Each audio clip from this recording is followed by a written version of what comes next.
Thank you for joining iMeet. When you hear the tone, you will be the 24th person to join the meeting. Being recorded.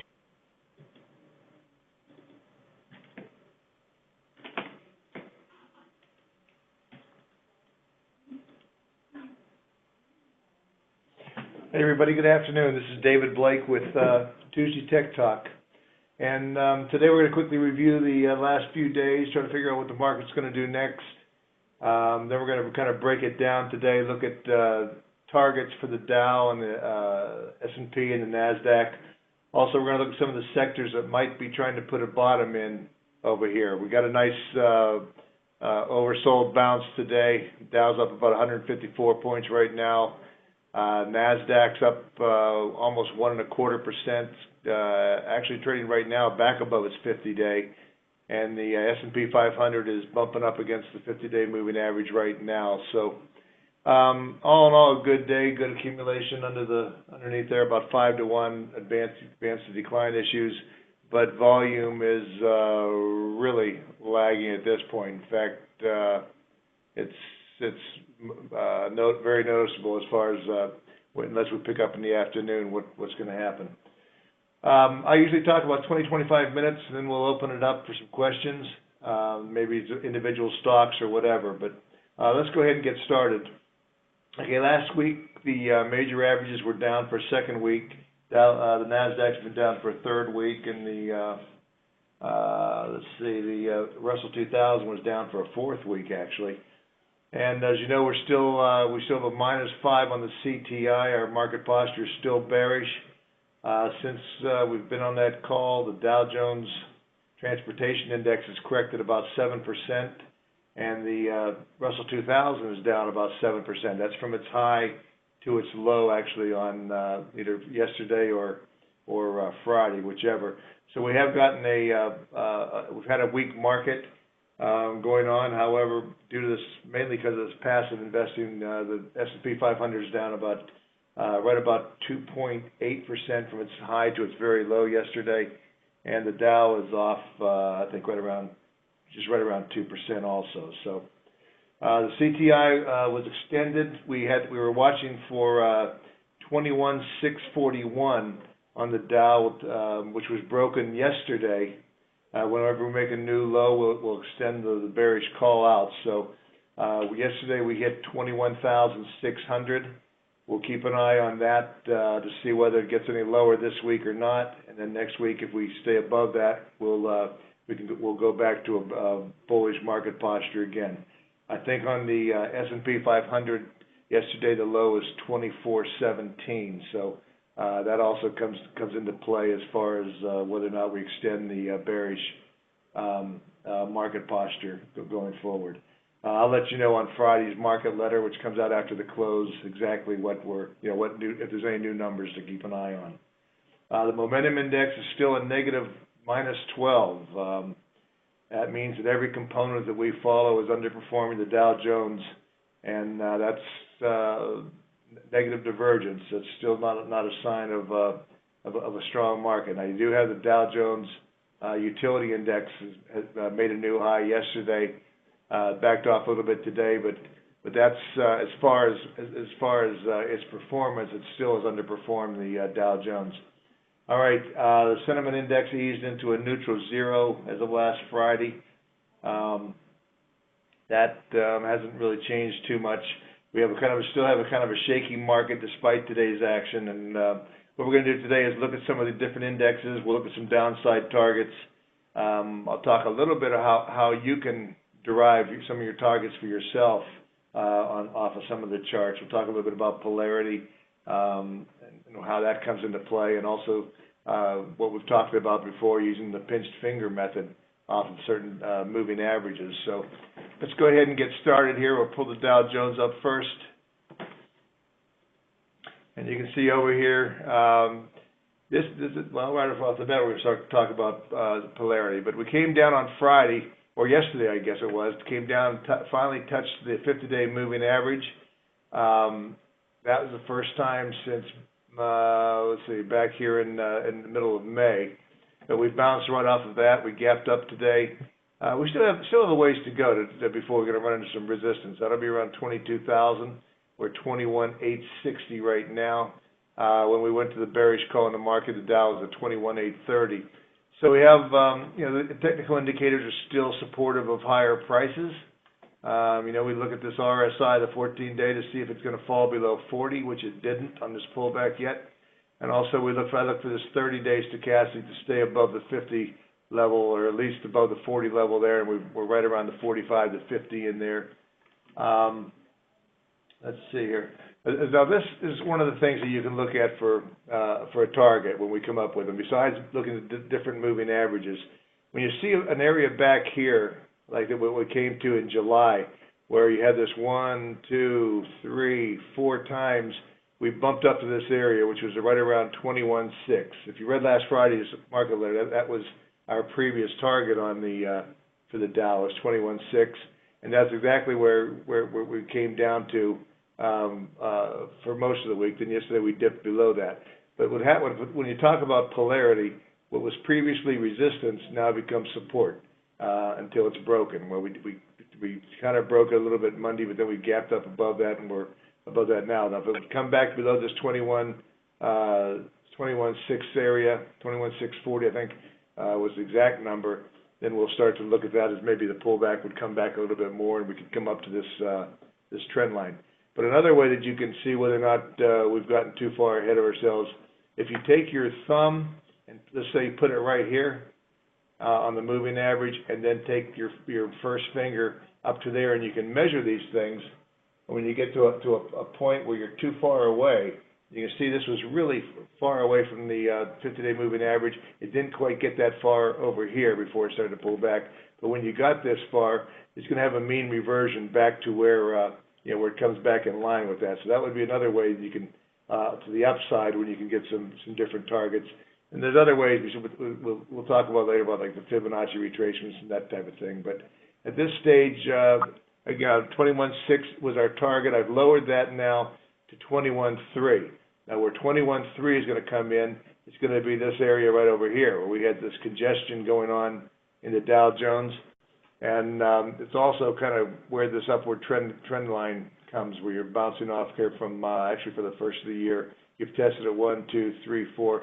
The more times you test a descending or ascending trend line, the more important it becomes. So I think if selling picks up and the Dow can actually ever break this 50-day moving average, that would be our downside target, and that's where about as much as I think you're going to get on this pullback. What the percentage is on that, I would say it might be 5% max. So it's not something that we're not looking for a 10, 12% correction or anything like that here. And I think at that stage, I would be fairly aggressive on the upside. Okay, now here's the advanced decline line for the NYSE. Again, you're having you had a pretty good sell-off in this area here as far as people taking profits. You can actually look at indicators and find polarity and signs of congestion and draw trend lines on indicators too.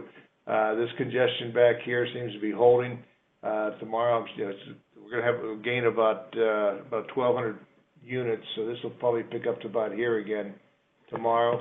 But a little bit of negative divergence on that. Now here's the NYSE new high, new lows. These are the number of stocks making new 52-week lows, which is in the green, and the new highs versus the in the blue. Now you're seeing some expansion in this.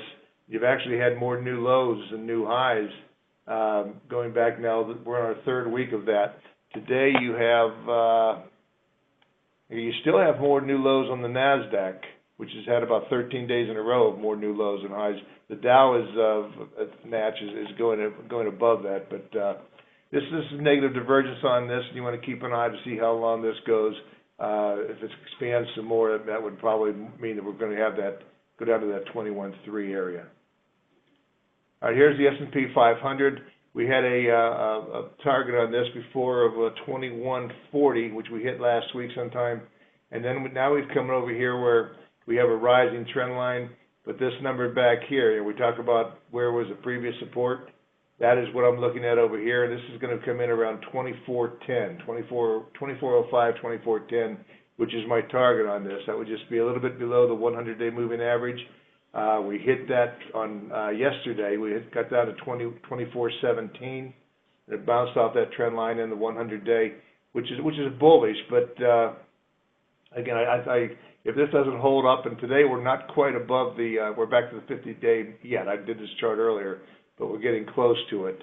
24.49. I think the 50 days at 24.50. So we're bumping against that right now. If we can break through that with some oomph behind it, that would be bullish. But right at this stage, the volume's not supporting it quite yet. So again, I'll look for this to come back down here and test these lows from the June and July area, which would be around 24.05, 24.10.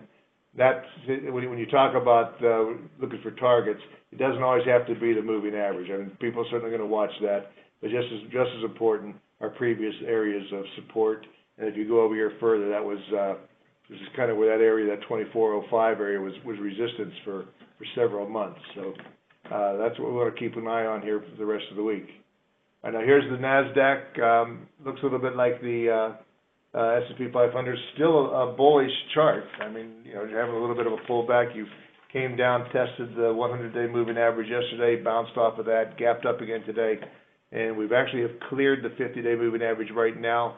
We'll see if that holds. That's coming in at 62.72, and we're at 62.92. So, we're about 20 points above it right now, but we'll see if that holds. You have more resistance up here at this descending trend line at around 63. Right around 6,300, I think, something like that. But also you'll see down here, we talk about the 14-day, wanting to stay above 40. You pretty much did it. Even on this pullback, that means the bullish trend is still in line. When this thing breaks below 40 and gets down into 30s and 20s, that generally will signal that not only is it an oversold market or overbought market, but an index won't get, when it breaks below that, especially 30 area, that means it's not just oversold, but your trend has actually changed also. But see, you have some slowdown in accumulation over here. You got down here to 25 on the 30-day stochastic. That's kind of bearish. You'd like to see that stay above 40 also. But we got down here to this 30 area, and that could be signaling that we could have a little bit lower on that. Now, my target on that was 60. I'm not sure. I think it was 6,200. But anyway, the new target on that is 6,100, which again will come back to this trend, back to these lows back here at the end of June, 1st of July. I think that would break below the 100-day. But instead of having that a source of panic, I would look to see if it's going to hold that 6,100, and I suspect that it will. That would be a place where I would probably get a little bit more aggressive. Now, you do have some negative divergence on the NASDAQ AD line. You've lost, you looked through here, we lost 7,000 units, which is, that wiped out a couple months worth of accumulation in the AD line. So this needs to shore up pretty fast if we're going to go ahead. Today we're picking up about 1,000, 1,100 units right now, so it's going to bounce up. But this is a little bit more than just negative divergence. That's showing some distribution. In fact, one of the things that I follow daily is the number of stocks that are within 1% of a new high.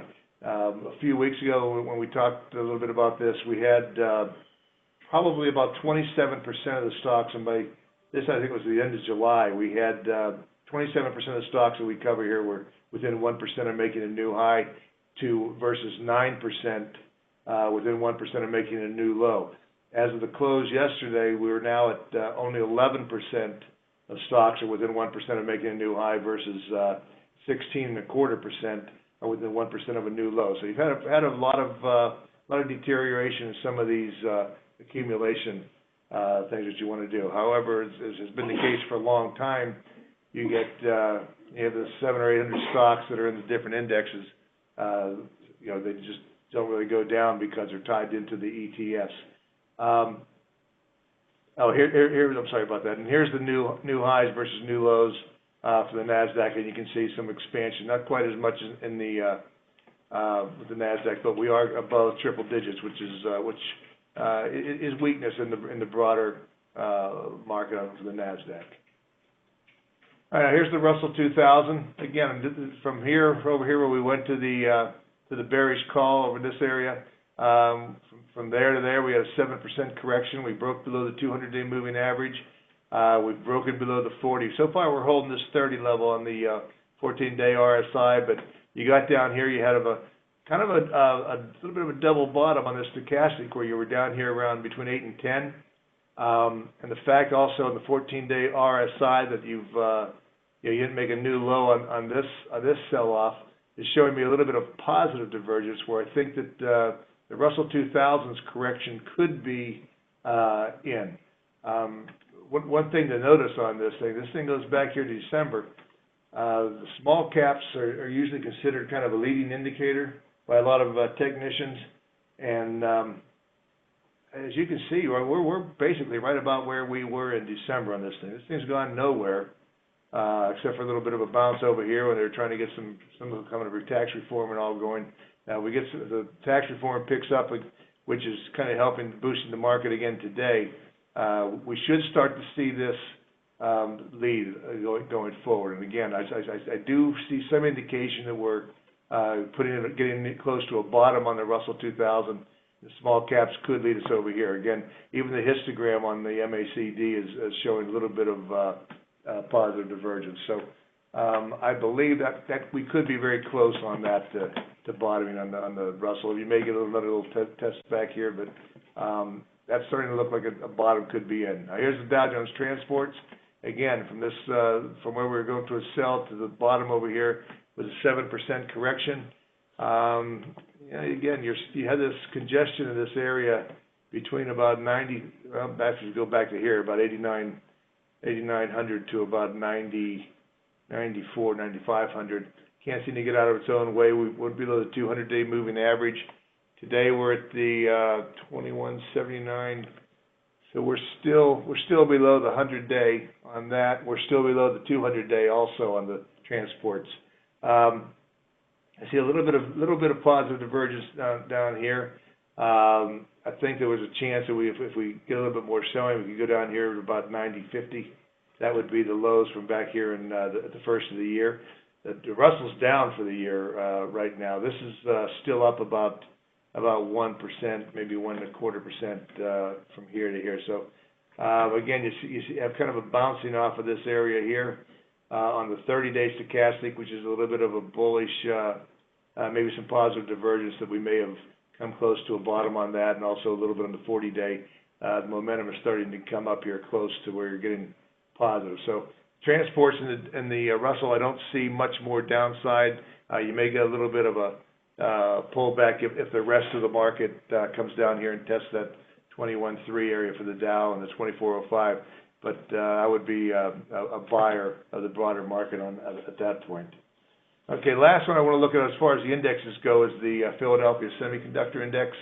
You can see a descending trend line up here that we bounced off a couple times. We came down here off of this rising trend line. We've hit it 1 time, 2 times, 3 times, basically 4 times, which also coincides with the 100-day moving average. We bounced off of that. We are right at the right at the 100-day moving average right now on the SOX. Actually, just a little bit above it. So we'll see if that's going to hold. Again, you have this. You're holding right around 40 on the 14-day RSI, which is still bullish, and you got a little bit more broken down to the 30-day. But I would expect this to hold around that 10.59. If the broader market comes down, you might see the semiconductors test that 100-day moving average with the broader market. And worst case, you would probably come back down here to this. Remember we talked about the previous support levels. That would be about 10.30, which would probably be here's part of the pivot point and first level support is also around 10.30, which comes back into the July low. So keep an eye on that level, and again, I wouldn't expect this thing to break any further than that. If we crack above this 1100 on the SOX, and we're at 1080 right now, you could get that could also tell you that the thing's over. All right. What I want to do right now is I want to look at the sectors. I'm not going to go into a lot of individual stocks today. mainly because I think today is a little bit, just an oversold bounce that we could see some backing or filling going forward. And I would just as soon, I'm about 65% cash right now, maybe even 70%. So I'm looking for a little bit better opportunity to get involved here. So what I want to look at is, we only had two, counting today, we only had two sectors that actually were up for over the last 5 days, 5 market days. That was materials. Most of this is from today. XLB is up almost, probably about 0.75% now, and utilities, which were up, but they're down today. So those are the two that are outperforming. Last week, when we talked a little bit about where we might want to go as the market bottoms, we talked a little bit about some of the sectors that we had added to our sector and industry group, and that was TAN, although the sun power stocks, something like that, alternative energy stocks, had a really bad day yesterday, which they always do every time oil goes down for some reason, but it's kind of a short-term thinking. Then we also talked about the materials, the steel stocks and the copper and that type of stocks. Companies like Freeport-McMoRan are on fire right now. Copper's making up above $3. All the different metal stocks have been moving higher. Gold is up here flirting with 1,300 level. Actually got above that the other day, last Friday, I believe, but we're still kind of struggling at that level. As far as what the worst performing sectors were, we had energy, financials, industrials, and tech, and then we were kind of neutral on healthcare and consumer staples. First we want to look at over here is the materials sector. We'll look at the two best ones right now. And I think right now we've gotten, we came down here, tested the 100-day moving average, bounced off of that a couple times. As Friday we hit that and bounced and played up. Yesterday was a pretty good day for them again. And now we're breaking this little bit of a trend line coming down. I think we're above the 50-day moving average again. Now, if you look at, crude oil isn't helping this thing, but the metals and copper and even some of the other commodities have helped this thing. I don't like the accumulation under here. You still have a little bit of distribution, but I think you're starting to pick it up over here, and you could see this thing start to rally. A little bit of positive divergence in the 14-day, and also a little bit of a bottoming pattern here in stochastics off of this. I think this is still some of the sectors that you want to be in going forward. And we talked just a little bit about what I've added to my thing, and that was the global financials, but the steel SLX. In the last week, that's up about 2%. The defense contractors, that's done okay. Coal has actually done pretty well. TAN was the alternative energy stocks, and it had a pretty bad day, I think, yesterday. But those are some of the sectors that I think we can see some outperformance in going forward. Okay, here's utilities. We made a new high yesterday, backed off a little bit today. This is all about yield, and you said a little, pretty almost all positive in here. A little bit of negative divergence on the histogram, but as far as I can see, it still can work its way. This is pretty much people looking for yield. If you can't, we've had 3 rate hikes, I believe now, and the 10-year yield is below where we started. So even this year, I think we're at a low for the year right now, trading at about 2.18. We're up to 2.20 today because of a little bit of a rally. But utilities, you're just in that for the yield, and every time that gets, they start talking about rising rates like they did here, or raising rates, you're going to get that kind of sell-off. So you're only in there to trade for a yield. All right, now here's the REITs are also kind of going sideways. Again, it's a yield play. You're kind of holding above the 50-day moving average. You want to be selective on these things. You want to make sure that they've got good properties, and you don't want to be chasing the ones that have 7 and 8 and 9% because you're going to get whacked in those once they rates do tick up. So you're looking for something that offers some good, decent growth that has some decent properties on that. Okay, now we're going to go to the weak ones. Here we had a couple weeks ago we thought we were going to get some a bounce in energy, which we did, but it rolled over pretty quickly. We got up here to the 100-day moving average, and it stopped dead in its tracks and we went down something like 12 out of 14 days or more. We're oversold. We could probably get a little bit of a bounce in XLE. Today we get, let's see, yeah, you're up about 0.5% today, so you are getting a little bit of a bounce in here.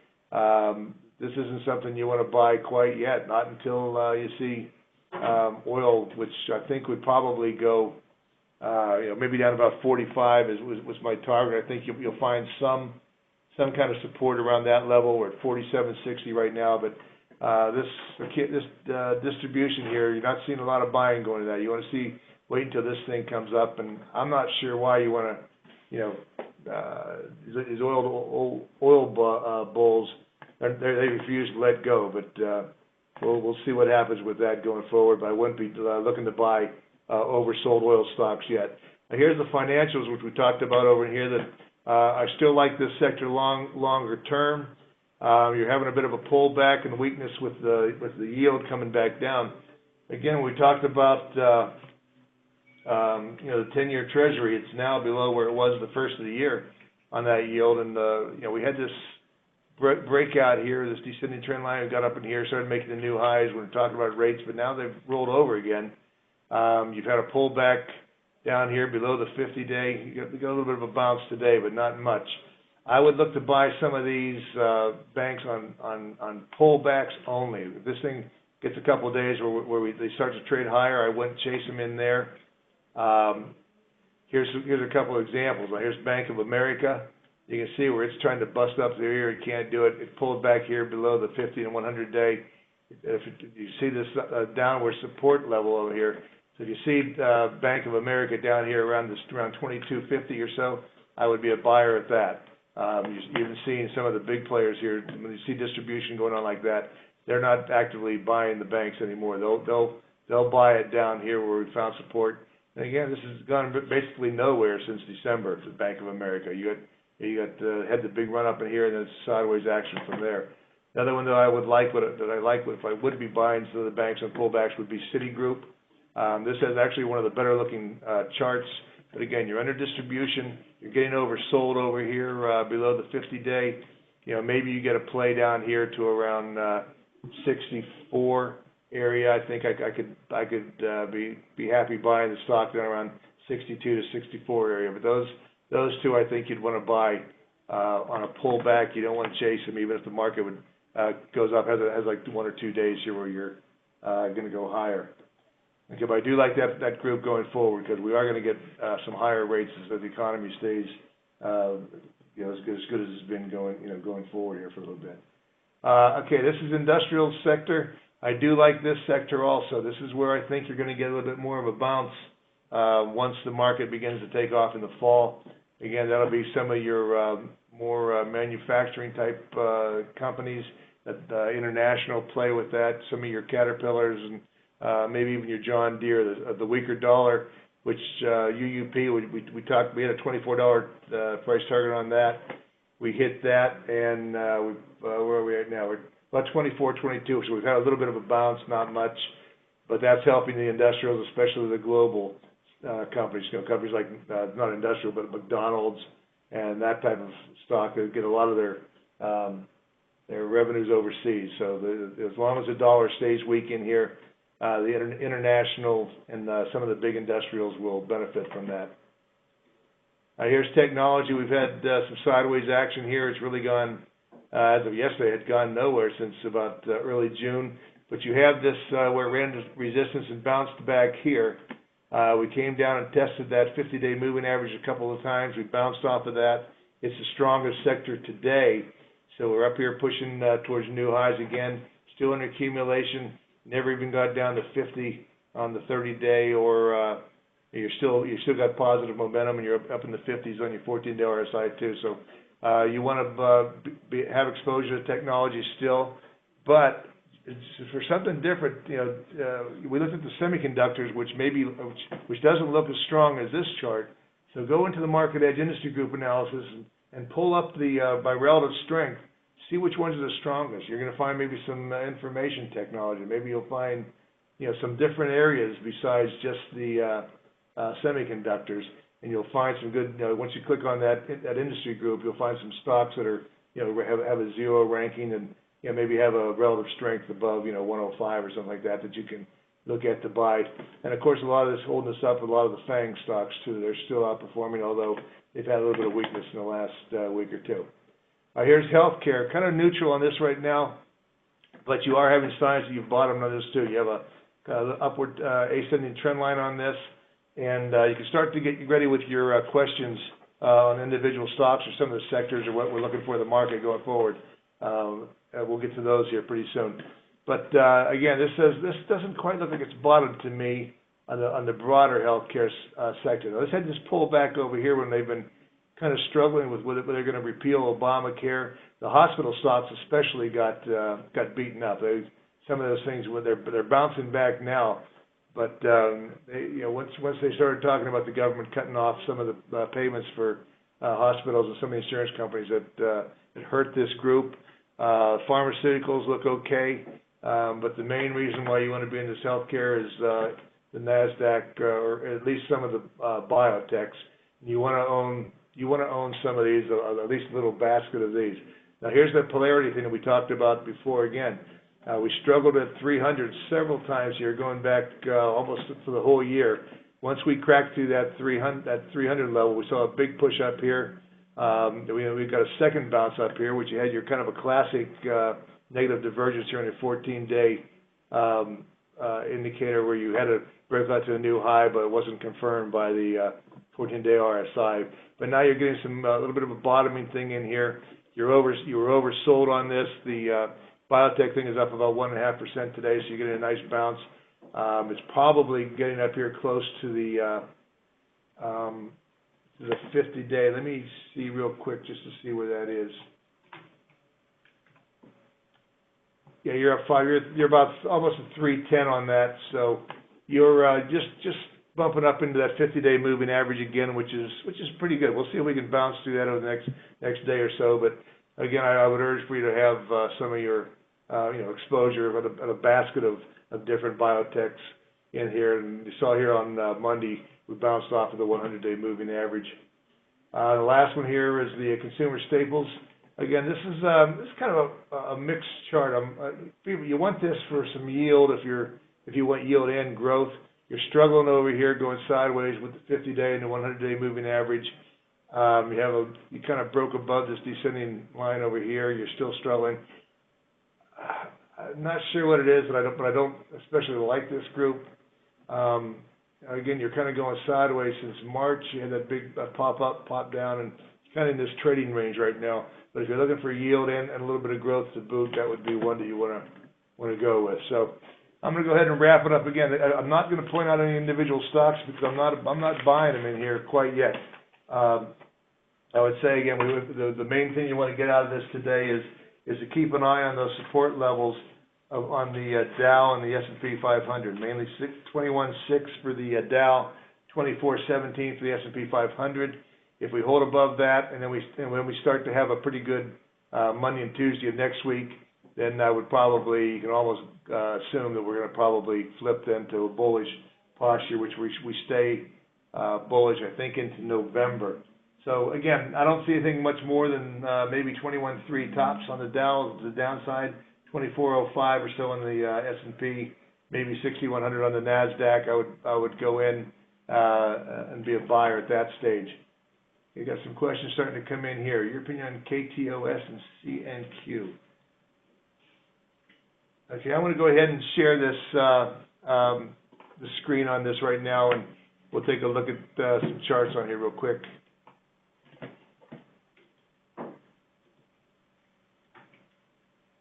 So just take a second. If you have any other stocks you want me to look at, you are thinking about going into. And Microsoft, okay, we'll look at that too. Okay.